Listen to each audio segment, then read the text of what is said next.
Hello everyone, my name is Costa and today I welcome you on our special episode of a podcast where we discuss different life stories, different struggles and insights of women entrepreneurs, especially expats who live abroad and who create their own businesses in places that maybe you would consider a bit hard to create something of your own. However, I have a lot of different examples of women who have made it. And today I welcome Nina Georgi, the woman who made it, who has her own beauty club in the heart of Limassol, Cyprus. And we will discuss her personal story, how she came up to the idea of creating a beauty club, how she's evolving this place into something more than just a place where you do your nails. And also we'll talk about personal relationship. How can a modern woman actually balance her personal life and her career? Because I think this is like one of the worst and most difficult struggles for all of us, honestly. So, Nina, hello. Thank you for coming here. Hi, Rita. Thank you for coming to Dollhouse. Yeah, actually, we are in NG Dollhouse. We are in now. Dollhouse. Yeah, so can you tell me your full name, your age, if it's okay, and where you come from, like your general background? Sure. So my name is Nina. I'm Nina Georgi. I'm 34 and I originally come from Moscow. When I was 3.5, I moved to Cyprus with my mum. Okay. And how many years have you been living here in Cyprus? So I've been kind of coming back and forth, but overall I've lived in Cyprus just shy of 30 years, all in all. So I've been coming and going. So out of those 30, for 8, I lived in London and Moscow briefly. And but yeah, 30 years. It's going to be 30 years this year, actually. Wow, anniversary. Okay, and tell me a few words about your parents, like who they are, what they do, how they affected you as a woman, as an entrepreneur. Sure. So my mum and my dad, they were always both working. So my dad is a hairdresser. He owned a salon in a hotel called the Arsinoe for many years. It was called the Hair Store. Now he still works, but more low key. My mum is by trade. She is a professional hat maker. You know, like in Russia, Wow. they used to have these professions. So she is a professional hat maker. Hat, you mean hat? Like hat, Wow. like hats, but predominantly like fur hats and stuff. Anyway, so that's what she is by profession. But she's done a lot of different things. She's owned her own little souvenir shop. She's built a house. She's done a lot of things. She actually even retrained later down the line, and she did eyelash extensions when they first came out and became popular. So she tried herself in all creative walks of life. So I think that's where I get that creative spark from. Nice. And you also called her Wonder Woman before when we were talking. Yes, I did. Do you think that you are taking some of that wonder magic to you as well? I think definitely. I think she's a great and a huge inspiration to how to do things, you know, how to run a business and how to have a family. I watched her do it as I was growing up. So I think that's how I juggle a lot of things, thanks to my mum. Great. And I cannot help but ask you, what does your father think of your beauty club now? Because he's from the same sphere as you are. So he briefly worked with me. Post COVID, we briefly worked for just I think just shy or just over 2 years. It was a tough experience. It was a very good experience, but it was very tough towards the end. That's why we ended the union. But I think it's when I first opened Dollhouse, he said it's like an amazing, really nice shop. And then the other day we were speaking, he actually came to do a client because he comes in still to do the odd clients here and there. He told me that you have the most beautiful shop in all of Cyprus.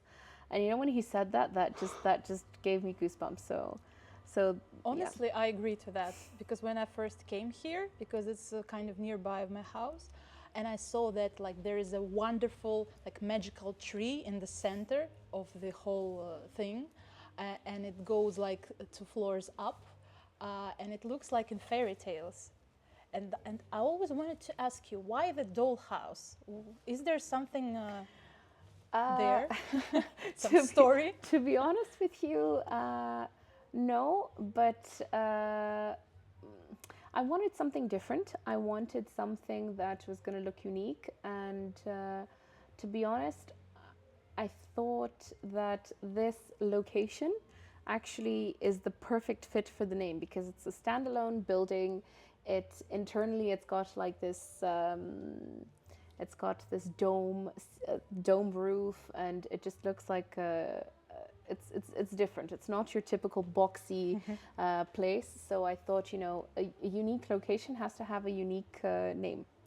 But I got inspired by the Dollhouse in Dubai, that's run by Mona Katan. So they're part of the Huda Beauty. So this is one of the sisters. So yeah, I got inspired by her beauty salon to open NG Dollhouse. Okay, beautiful. And do you remember something from your childhood that is kind of connected to the concept of beauty, or maybe community or self-care? Well, I did mention earlier that my dad has a hairdressing salon.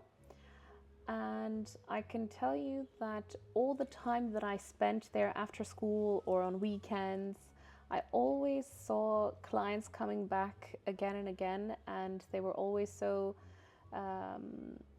happy to share, whether it was great news or good news or sometimes bad news. But there was always this compassion, this feeling of belonging, that you know,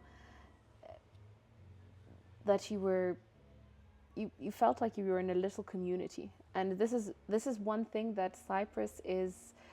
It's one of its strongest, let's say, qualities, that it was always built on community. You know, like those old ladies in the village house that bring you some warm bread, some eggs and stuff like that. So this is what Cyprus was always about.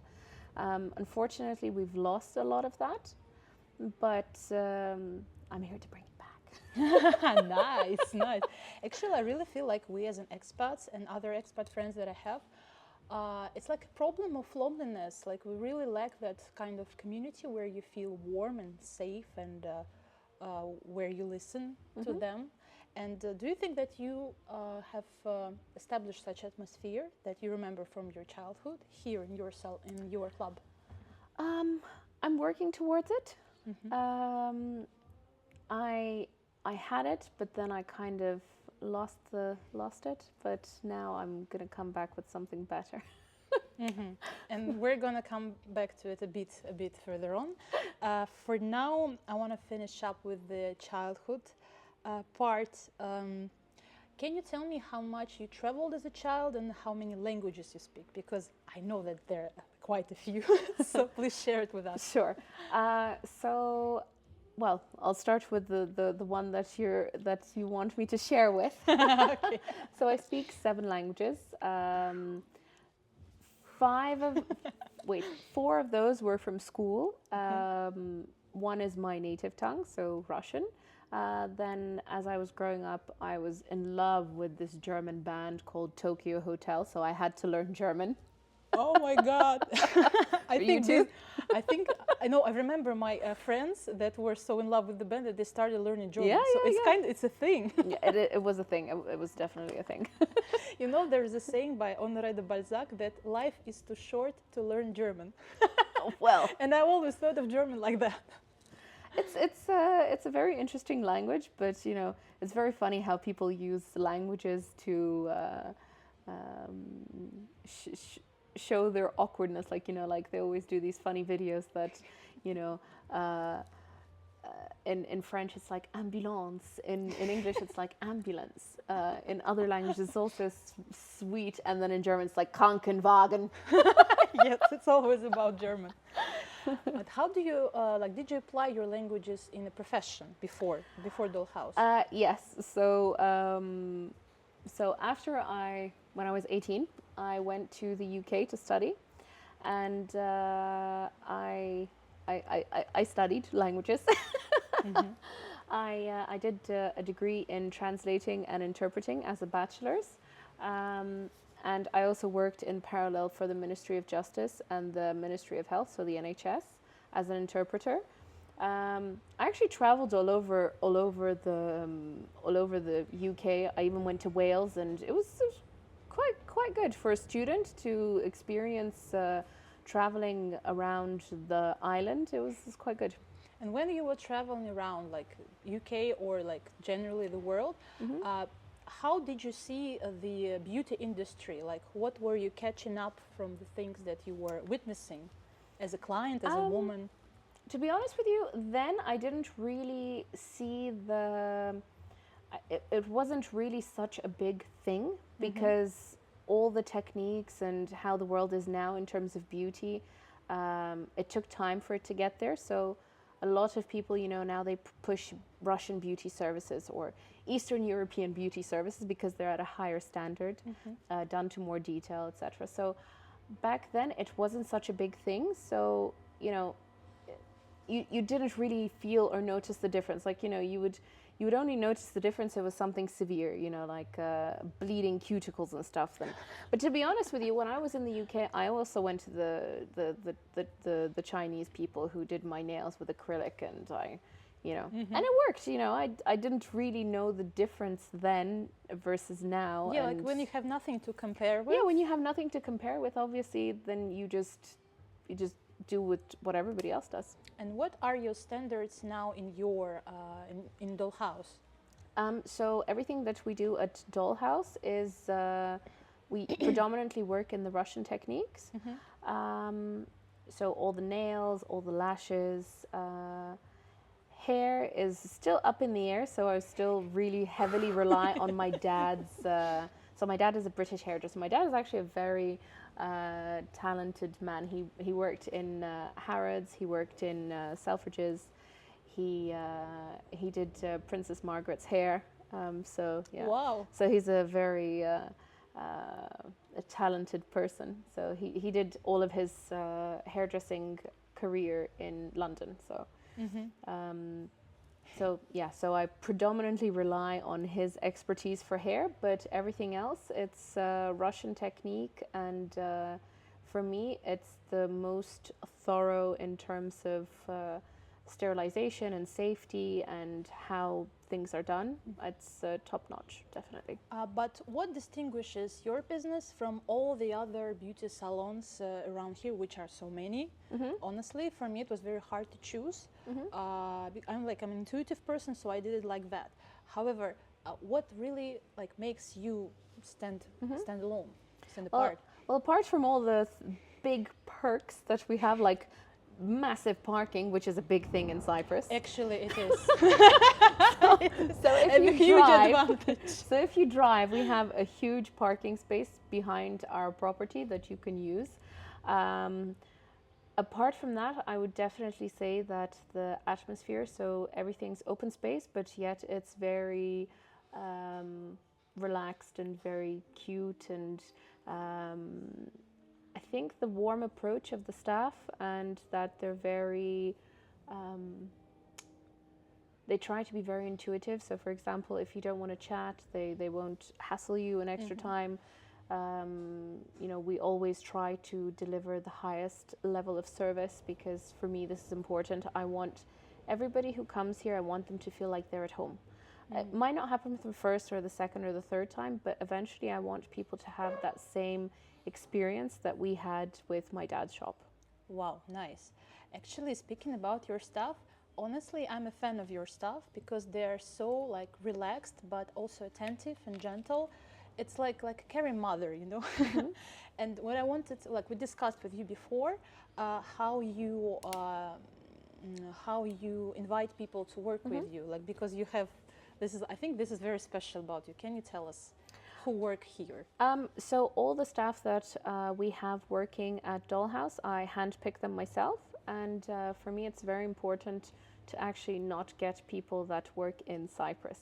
I do this particularly because... So you invite them from abroad? Yes, so I headhunt people from abroad, or I interview people, or there's been a couple of recommendations. Why do you do that? Like, is there some reason behind it? To be honest, because I think that the market is, like you said, there's lots of salons, and all the staff, they go from one place to another place, and there's just too much back and forth. And sometimes not everybody works to the same standard like you do, and a lot of people are used to working in a certain way, and it's very hard to retrain them.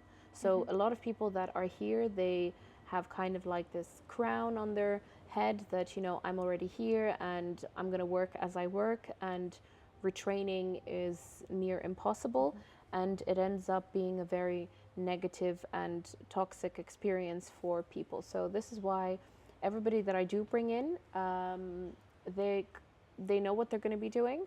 But to be honest, I recently changed this model, because before, for like 6 years, I was hiring people locally, and I was like, oh, why is it not working? Why do I have, you know, technicians stealing my clients, and the clients going with them? Honestly, and you know, terrible. It's really a problem, because like recently I witnessed myself, like if you are talking to a nail technician, for example, like you are relaxed, you can share some of the personal stuff. You know how we are girls when we're in the beauty salon or a wellness club, right? But then if they start going elsewhere, they kind of can spread information about you. And believe me, Limassol is a very small town, and this like gossiping, and you can never feel really safe with this kind of atmosphere. And also with client stealing. Recently I've been a part of that, when like a technician from a different place was calling me and like texting me, because he left the salon that he was working in, and like wanted to get Some client base. Yes, get some client base. And it's such a regular thing here, really. Yeah. Well, to be honest with you, unfortunately, Cyprus is not very...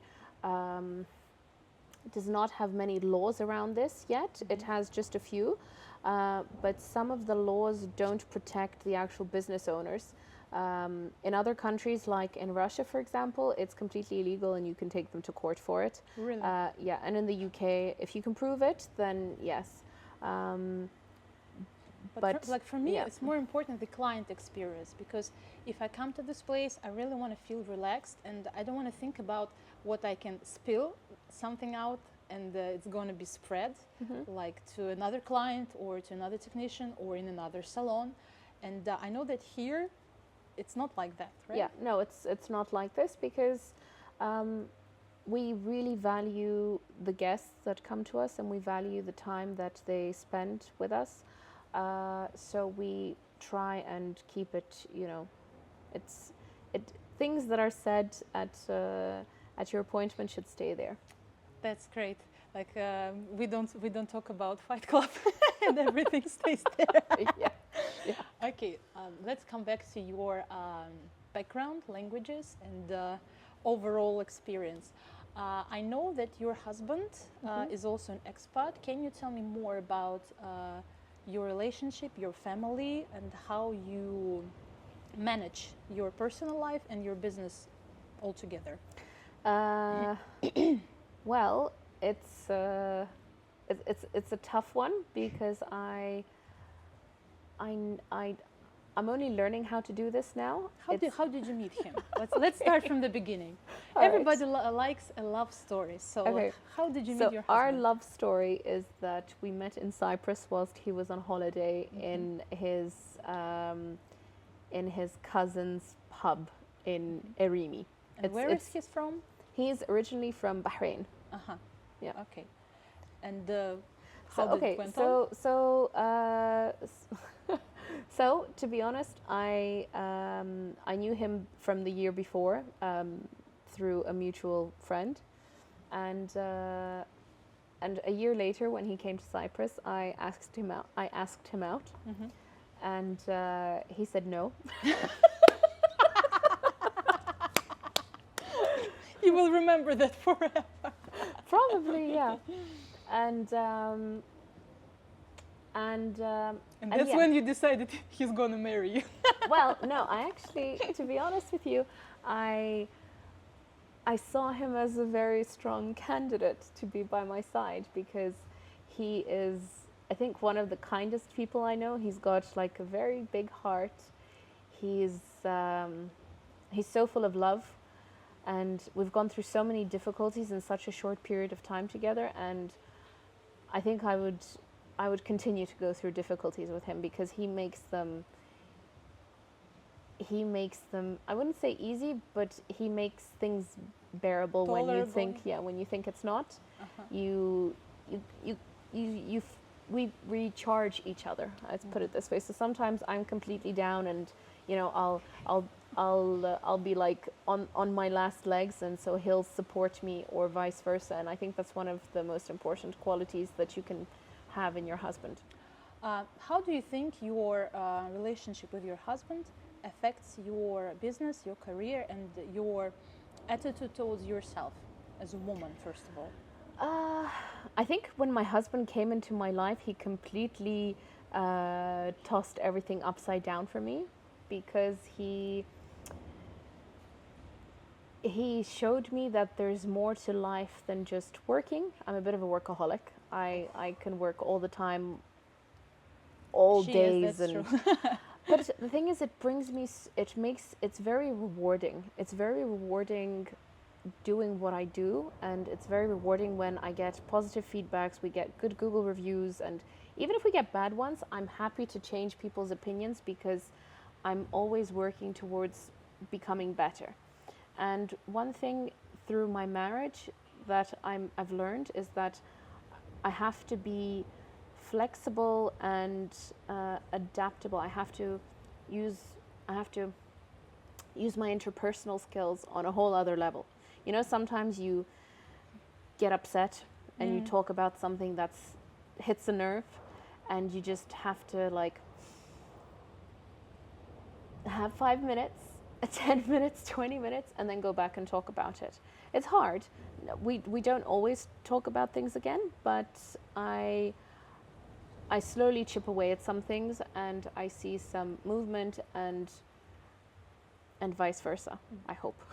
Honestly, I think that if you work with people, with clients, the soft skills sometimes are even more important, Of course, than than the whole other stuff, because especially when we're talking about beauty, because like, let's be honest, for women, beauty is such a sensitive topic, because we never think of ourselves as beauty as we really are, and there's so many very like high standards, but not high. I'm looking for another word. Like expectations, they're very hard to meet. That unrealistic. That was the word.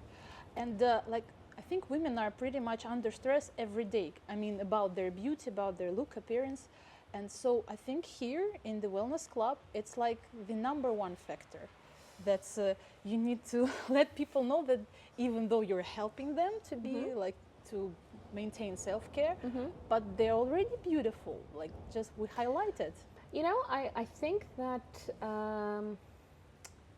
I think every person has their own beauty. You know, they say beauty is in the eye of the beholder. So I think every person is beautiful. It doesn't mean that they're physically beautiful, although I do think that there are no ugly people, as people say it. There's always some beauty in somebody. Maybe it just didn't,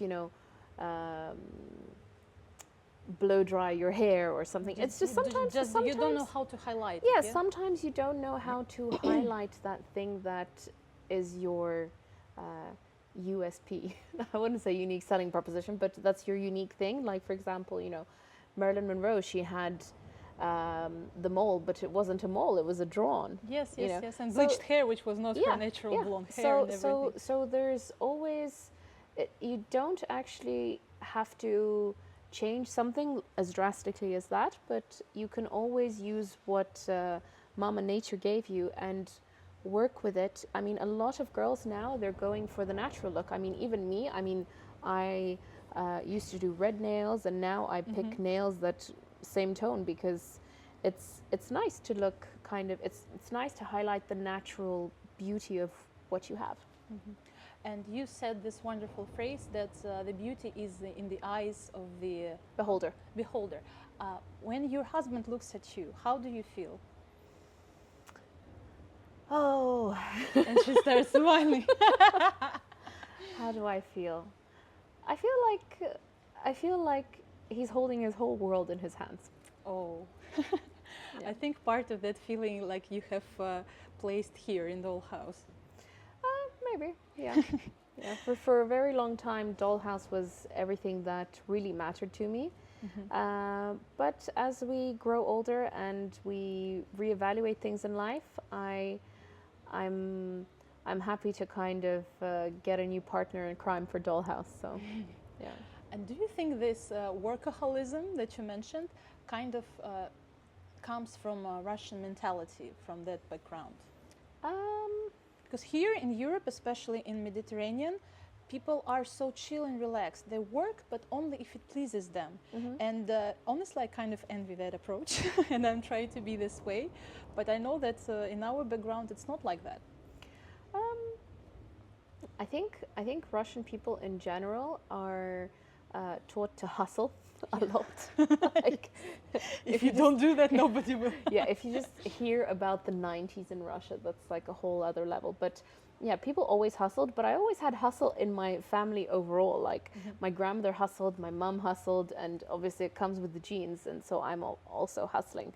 I hope my kids will be the same, because maybe it's not the most it's not the right way, but it's my way, and for me it feels fulfilling. I'm not going to say that I don't get tired, but yeah, I like it. I like working because it gives me purpose. It makes me feel good. But obviously, I plan to start a family soon, so it's going to be a different approach. I'm going to have to take a few steps back. That's why I am looking for someone who will be a part of this journey with me. Actually, you can apply if you want, if you're interested in that. And speaking about balance, do you think that your work approach changed since you got married? And how did it change? And your attitude to yourself, to your like work routine? I think a lot of things changed. I think that my husband put a lot of things into perspective for me. So my husband worked in big companies, so I never, actually, one thing about me is I never worked in a company. I worked briefly, like a couple of months here and a couple of months there, in a couple of companies, but I always did my own thing. So when I worked for the NHS, I was like a freelancer, so I didn't have a boss directly. So, and from that, I went into doing my own thing. So he always, I always quizzed him, how do I become better? Because, you know, from an employee's perspective, you want to understand. Sometimes it's not always comfortable and you don't have the right employees to ask, because sometimes you ask people, oh, how do I do this better? And they'll give you some stupid answer just to get you off your back, or they'll give you some, That's true. they'll, you know, just leave me alone. But one thing people don't realize is the better and more constructive feedback you give to the other person, the more they can grow on that specific area. So for example, I really value clients who leave bad feedback. That's a nice one. No, but it's true, because they are the reason why we change, and they are the reason why we become better. So, you know, I would actually love it if people who were thinking to leave or were thinking, this is shit, they would actually send a message and like, look guys, I came for this, I got this, I'm not happy, blah, blah, blah. And we work with that. And I actually like working with these kind of clients, because they give you a reason to become better. Okay, there's obviously some like ridiculous requests. Like toxic people. Yeah. Yes, those not those do happen. You know, there's say like, There's ladies that are so bored in their lives that they have to come somewhere just to For some argue, drama. just to get it Drama. out. Emotions, any emotions, like emotions are good. But no, I love working with people that we're trying to bring back. So last year I had a large part of my business just like leave. Might talk about that next time, but I lost a lot of clients. Well, not I, Dollhouse lost a lot of clients. And now we're really strongly working to get them back, because I want to show them how we've changed and what we've got that's so much better than where they went to. Actually, I think we cannot speak highly enough of the power of feedback, because, for example, in my own online business, years ago, I was struggling when I did not have any feedback, because like if you have live clients, it's a bit easier because you can ask them directly, but with online clients, it's a different story, because it's very hard to get a feedback. And I was thinking, what can I do? How can I change in order to get feedback? And then I realized that I'm the one who never leaves feedback. And I'm the one that like is kind of trying to be a good girl and like is afraid, to confront somebody if I don't like something. And I kind of started to rewire myself, and okay, if I don't like something, I will speak up. And it was so hard at the beginning. But then when I started leaving like honest feedback, positive and negative both, then my own clients started to give me feedback as well. And it really changed my business. And now I understand the power of it. And like how attentive you should be when listening to it. Because it's like, it's the true, honest information about how to improve your business. It's the direct source of solution to the issues that you might have. Yes, if you don't know what to do like next, just ask your client. Yeah. He will tell you. Recently, we're slightly gonna go off topic, but recently we did a questionnaire amongst our guests, because I was always thinking, oh, probably our guests are like this, like this, like this. And then we did a marketing research. Actually, for all those thinking that you don't need any business degrees to do a business, it's good if you have one. So I have a master's in marketing. So that's why I decided that I'm equipped enough to go into this business. But we did a market research amongst our clients to see who comes to us, what the demographic is, if they have kids and stuff. And I realized that a lot of our clients that can't really make time to come to us is because they have kids. So one of the new features of Dollhouse is that we're going to be having a kids club. So we're looking for partners in case anybody it's such a nice is idea, open actually. to it. Yeah. It's amazing. And actually, yes, there are so many expat ladies here who are very busy with their lives, who are like working and also having like kids and husbands, and also a lot of different activities like hobbies. So what could you offer them to help them out with your service?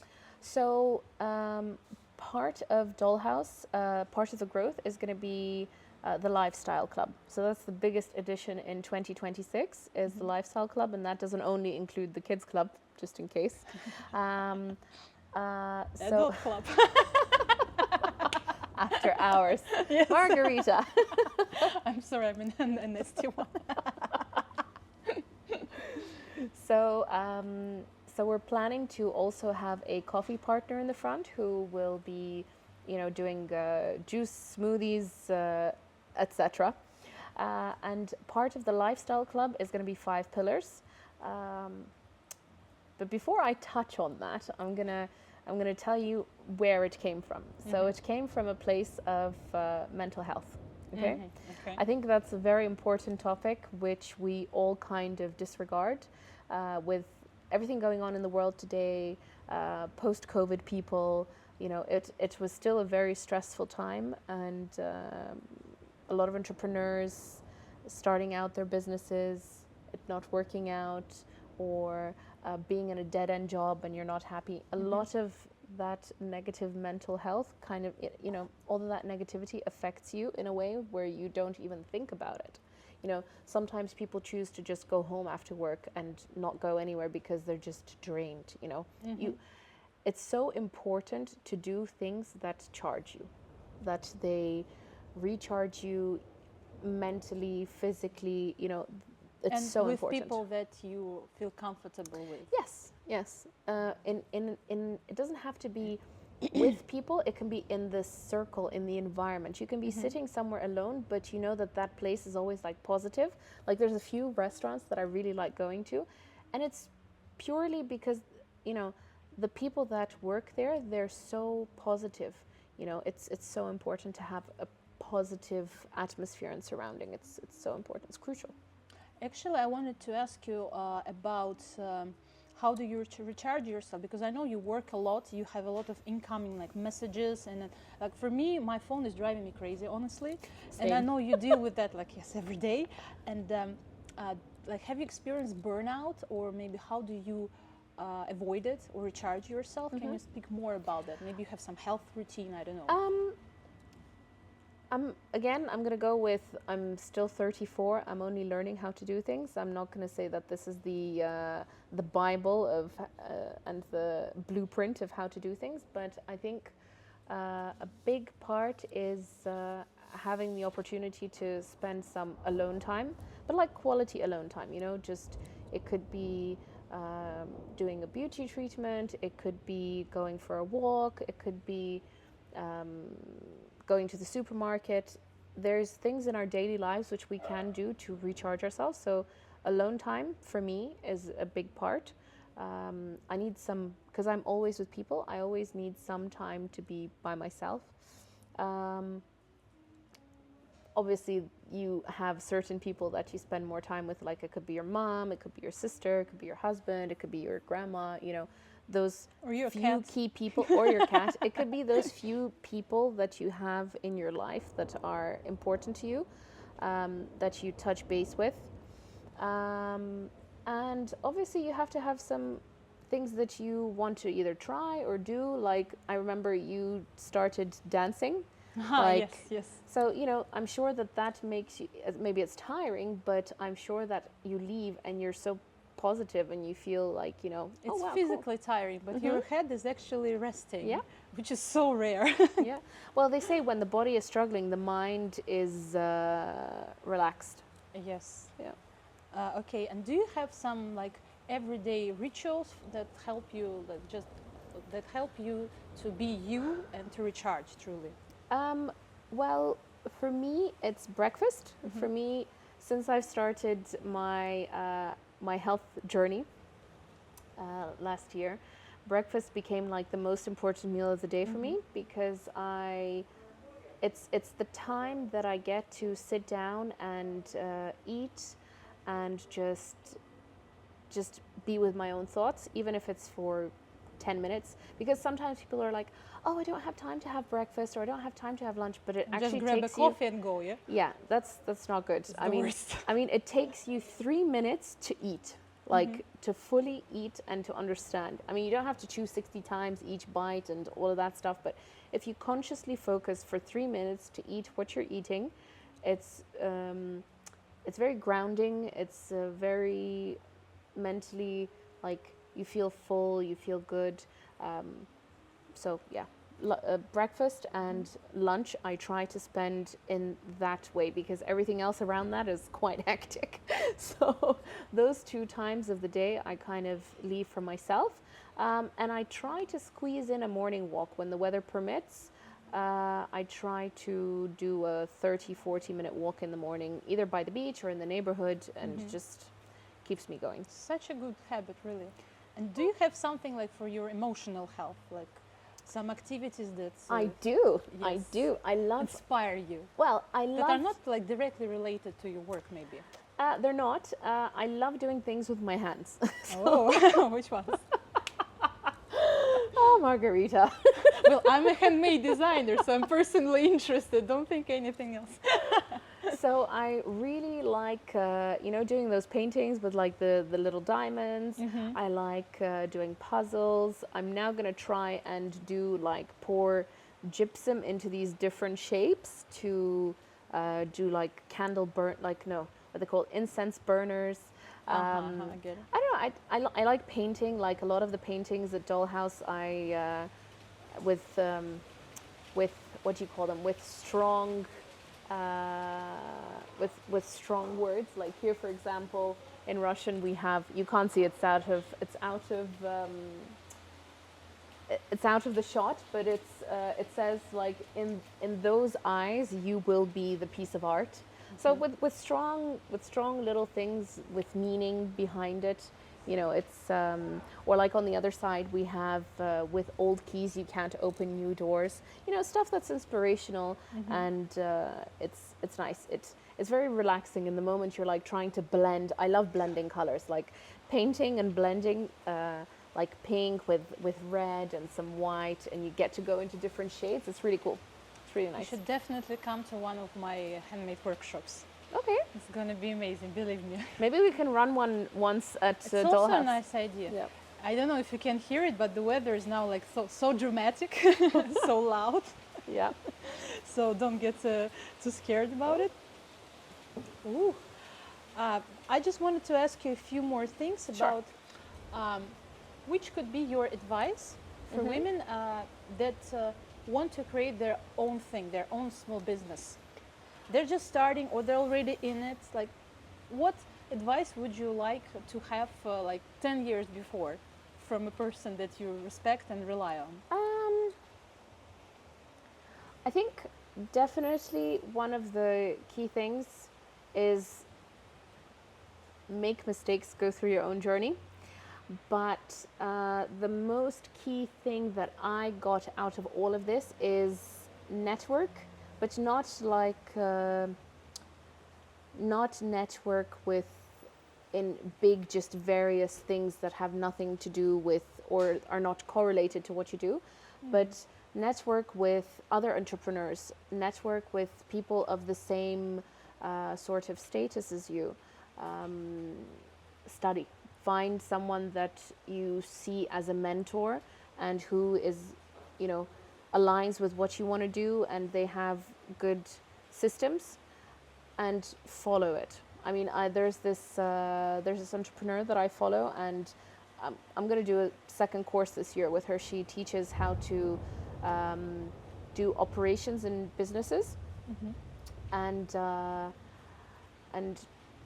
she's very inspirational, and I really like her whole approach to things, and it really aligns with me and my values, and that's, I think, one of the most important things. Find someone that you align with in terms of values, in terms of their actual achievements, and go through a client journey with them and move in that direction.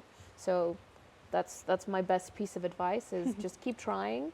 Make those mistakes and just keep studying, because the world is changing all the time. There's a lot of information, there's a lot of noise, but find the things that really speak out to you and go for it. That's a really great advice. Actually, I could follow that one as well. You know, what I would like to ask you, like as a final big question, is how you see yourself and your business in 10 years. And well, we already mentioned that it's not a beauty salon, it's a wellness club. So what are the essential things that you're going to apply here? And what are the things that you said are like noise and you're going to get rid of them? Okay. To focus on something that is important to you. Sure. So I'll tell you about the core principle of the Lifestyle Club. So the Lifestyle Club, like I touched earlier, has a lot to do with mental health. So I think it's very important to create the opportunity for expats to come and try different things. I mean, again, not everybody does beauty. So if you want to try one of the other things that we're going to be offering, you're more than welcome to. So the other things are going to be, we're going to have a language club, which I think is the strongest little thing. Finally, you know 7 languages. You should teach those. I'm only going to be running the English club for a while. Yeah. So we're going to do English, Greek, and Russian as part of the language club. Then I think a very good thing to do would be the different master classes. So for people to, either do a drawing or make your own candle or make your own keychain, lipstick, tarot card, whatever. Then another thing is definitely moving the body. So I'm hoping for us to get a great partner to do the morning stretches, yogas, and Pilates. And since we have the beach so close, you know, we could combine it with an early morning dip. That would be like super perfect. Nice. Another element would be the speakers. So we have, I want people to be able to use Dollhouse as a platform to promote themselves. So people will, you know, be running speakers, let's call it speakers club, but they'll be running over 2 to 3 months. They'll be doing 4 to 6 topics and getting those like-minded people to, you know, join their movement or come to more classes or join their, you know, whatever thing they do. Let's say, for example, I was speaking yesterday to a couple of days ago, I was speaking to this young entrepreneur. She has a brand called Apricot, and it's for women with large breasts, large busts, and so she does lingerie and bras. And Custom made, you mean? they're custom made, but it's more about finding the right size for the right. I get it. Because a lot of us are actually missized and we don't even know it. It's a problem, believe me, guys. So, you know, so she's so she has this brand, and I told her, you know, I would love to have you as a speaker to, you know, do a you could do a workshop, you could do different speeches about how, you know, how ladies choose the wrong thing, and maybe we could do an interesting collab later to, you know, help promote her business. You know, as someone who started a business in Cyprus 8 years ago, it was so tough to get onto to be seen, and still a lot of people don't know Dollhouse, but I want people to use Dollhouse now. It would be my kind of help to people starting out and people who want to also help us to use this as a very good platform to promote themselves. Okay, beautiful. So could you put in like 2 sentences your like deeper mission of Dollhouse that is now and will remain like in 10 years? So I think I would love to create this concept in other countries. Predominantly, I'd like to go into the Gulf. So my husband, as we mentioned earlier, is from Bahrain. So I am hoping that maybe in a few years we might consider and be open to maybe even relocating to the Middle East, to the Gulf. And I would love to have something to do there that is like this. Not sure if we will keep this as the flagship Dollhouse and have smaller ones all around the Gulf and maybe a few in Europe, but that would be the dream, really, to have this kind of concept in different countries where you know that, you know, you have one membership, but you can travel the world and meet different people who are, you know, as part of the community. I think that's a cool Can you thing. like actually vocalize this concept so that we would hear it? Maybe we can discuss it if it's not there yet. So how do you see this concept, like in a few sentences? How do I see this concept? I don't know, I guess finding local partners who would be in those countries who would love to like create a this wellness concept. club, right? It wouldn't be so much like a wellness club. It would be more Or beauty about club. So yeah, so there'd definitely be the element of the beauty there, but again, not stuff like Botox and more. So like natural organic beauty, So like more, self-care. yes. So more of the cosmetic side of stuff, but without any deep medical stuff.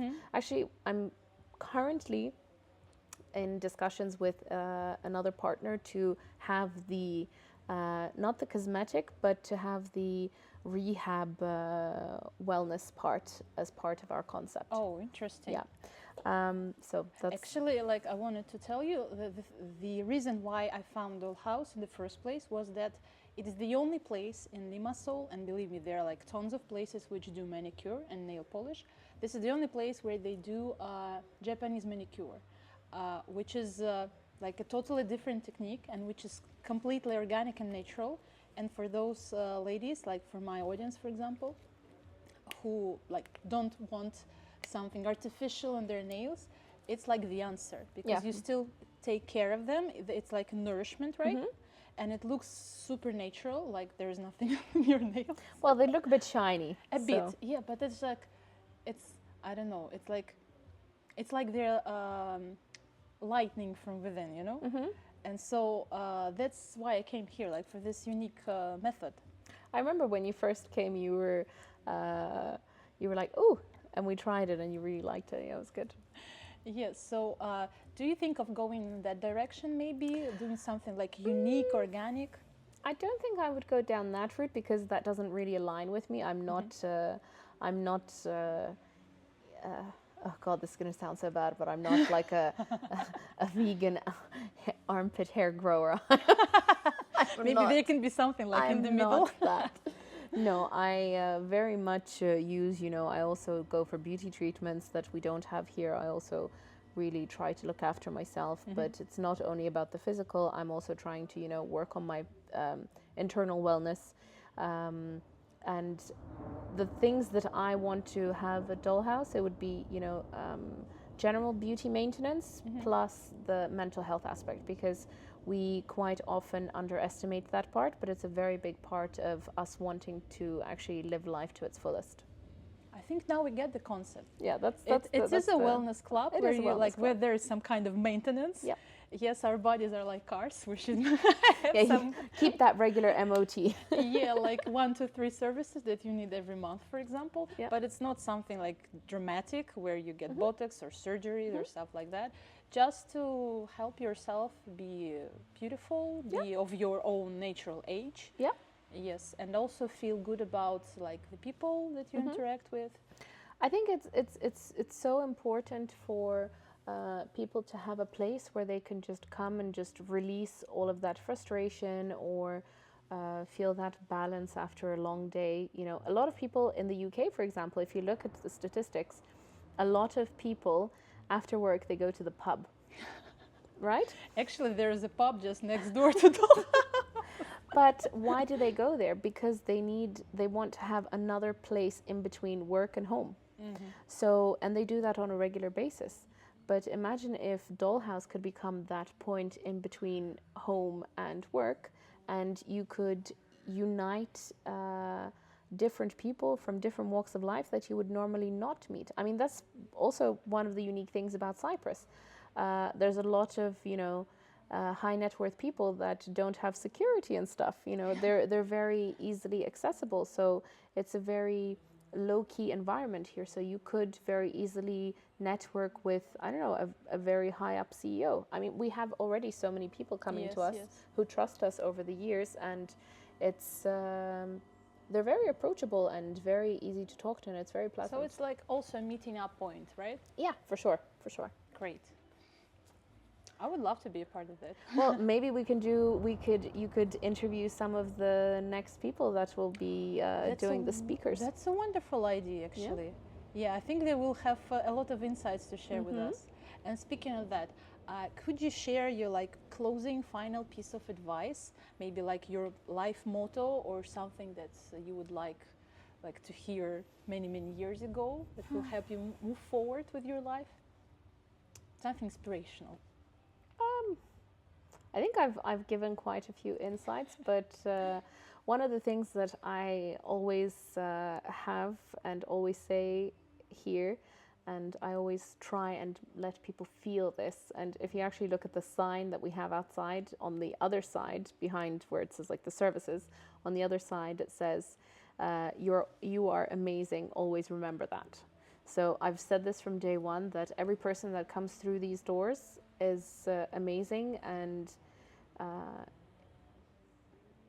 you just keep doing you, keep loving and enjoying life and shining and being amazing. Even my husband, I have taught him. I'm like, Salim, he's like, yeah, I'm like, he's like, he just looks at me and he knows that, and he was like, you are amazing. I'm like, you are amazing. Just the way you are. Yeah. So I think it's a beautiful way to finish our episode today. Thank you. You are amazing. Yes, thank you for this podcast. It's been really good. Thank you for inspiring this episode and for accepting my invitation. because I think that there were a lot of different things that women like us would like to hear, and maybe they were too shy to talk about it, or maybe they had nobody to talk about it. But I think that a lot of people will really join this conversation. And by the way, are you looking for investors? I am. I am. Investors. But as a thank you to everybody who's going to watch this podcast, and everyone who's going to comment or write a question or something, in case anybody has any questions that we could answer, I'd be more than happy to invite people in and give you a tour of Dollhouse, and maybe we could even think of doing some sort of giveaway of one membership for a month, maybe, perhaps, as an option. That's a very nice idea. Actually, I think we could put it in the comments. Okay. And people could sign up for this. Okay, cool. Especially if you are here in Limassol. I think that will be lovely, and you will see this wonderful place as well. I thank you very much. Thank you so much, Margarita. Yes, for asking my questions. I know a lot of them were quite personal, but I think like for us it's important to share what's really on our minds, because women are not usually allowed to speak up a lot. That's true.